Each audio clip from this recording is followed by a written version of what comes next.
Hi hello ನಮಸ್ಕಾರ friends. ಈ ಒಂದು ವಿಡಿಯೋದಲ್ಲಿ ನಿಮ್ಗೆ ಏನಂತ ತಿಳಿಸ್ಕೊಡ್ತಂದರೆ SSPಯಲ್ಲಿ ಲಾಸ್ಟ್ ಡೇಟ್ ಯಾವಾಗ ಅಂತ ಈ ಒಂದು ವಿಡಿಯೋದಲ್ಲಿ ನಿಮ್ಗೆ ಸಂಪೂರ್ಣ ಮಾಹಿತಿ ತಿಳಿಸ್ಕೊಡ್ತೀನಿ.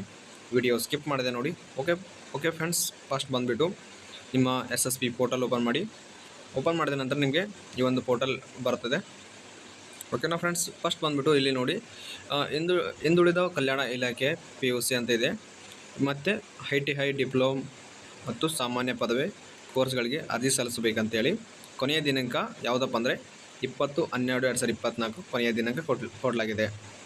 ಓಕೆ ಫ್ರೆಂಡ್ಸ್, ಮತ್ತೇನು ಬಂದಿದೆ ಅಂದರೆ ಹಿಂದುಳಿದ ಕಲ್ಯಾಣ ಇಲಾಖೆ ಸ್ನಾತಕೋತ್ತರ ಪದವಿ ಮತ್ತು ವೃತ್ತಿಪರ ಕೋರ್ಸ್ಗಳಿಗೆ ಅರ್ಜಿ ಸಲ್ಲಿಸಲು ಈ ಒಂದು ಕೊನೆಯ ದಿನಾಂಕ 20/12/2024 ಈ ಒಂದು ಕೊನೆಯ ದಿನಾಂಕ ಆಗಿದೆ. ಯಾರೆಲ್ಲ ಅಪ್ಲಿಕೇಶನ್ ಹಾಕಿಲ್ಲ ಈ 20/12/2024 ಒಳಗೆ ಈ ಒಂದು ಅಪ್ಲೈಯನ್ನು ಮಾಡಿ ಈ ಒಂದು ನೋಟಿಸನ್ನು ಕೊಟ್ಟಿದ್ದಾರೆ ನೋಡಿ.